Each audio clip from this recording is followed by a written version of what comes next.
Well, welcome to the 700 Club. Israeli Prime Minister Benjamin Netanyahu says the latest Middle East peace conference is rigged against Israel. Officials from more than 72 countries will meet in Paris this weekend to condemn Israeli settlements and call for the establishment of a Palestinian state. Secretary of State John Kerry will attend the conference, but what's also interesting is who wasn't invited. Chris Mitchell has that story from Jerusalem. Noticeably absent from the so-called Paris Peace Conference are the main players, Israel and the Palestinians. The only way to reach true coexistence between Israelis and Palestinians is by direct negotiation. Israeli Deputy Foreign Minister Tzipi Hotovely told CBN News there's clear proof direct talks can work without interference from third parties. We reached peace with two of our neighbors, Egypt and Jordan, by direct negotiation. The conference plan appears to be the opposite of that strategy. Organizers want to bring representatives from more than 70 countries to talk about a peace resolution, then invite Israel and the Palestinians.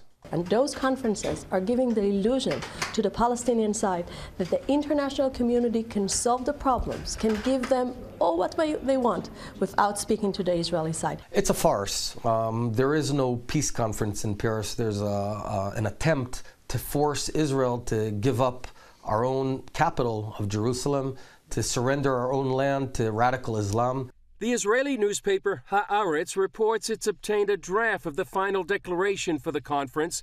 The draft welcomes UN Security Council Resolution 2334, which clearly condemns settlement activity, incitement, and violence. It also calls for both sides to restate their commitment to a two-state solution and disavow official voices that reject this solution. One of those voices, Israeli Education Minister Naftali Bennett. They don't accept the fact that this has been our land for 4,000 years, as anyone who opens the Bible can actually read, and they want to annihilate this Jewish state. While the world watches Paris and waits for a Trump administration, Israel worries that President Obama might have one card left to play at the UN. The concern is that it might come in another resolution, this one recognizing a Palestinian state without Israel's consent. Chris Mitchell, CBN News, Jerusalem. Well, I think even more important than Israel's consent is the agreement by any Palestinian state to recognize Israel's right to exist.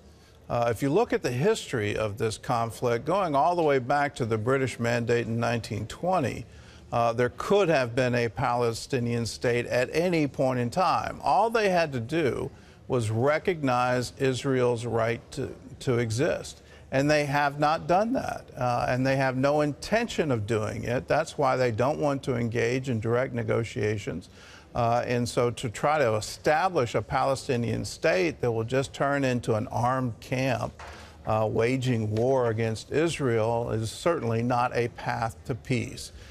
This will be anything other than a peace conference. Well, here at home, Dr. Ben Carson appears to be on his way to being confirmed as a member of President-elect Trump's cabinet. Charlene Aaron has that story.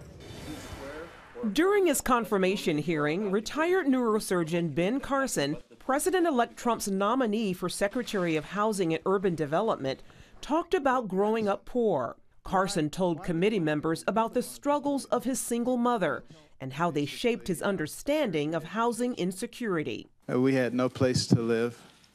She couldn't afford the house. So we ended up moving to Boston, moving in with relatives. So I have actually, in my life, understood what housing insecurity was. Carson also talked about cutting reliance on welfare and getting people out of government dependency. And Trump's nominee for Defense Secretary, retired General James Mattis, appeared to have strong support after his hearing, where he took a tough line on one of the big issues in Washington right now, Vladimir Putin and Russia.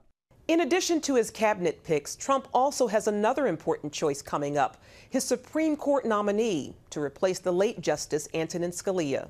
And The Hill reports influential conservatives are pushing the president-elect to nominate federal Judge William Pryor because they want someone who will be a strong, reliable justice.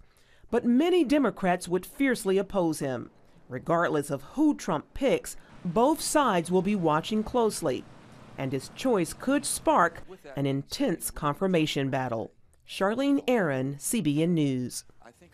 Well, we're a week away from the inauguration, and you can guarantee there will be some substantial changes to it. We'll be bringing all those reports to you and more, and we'll be back with more of the 700 Club right after this.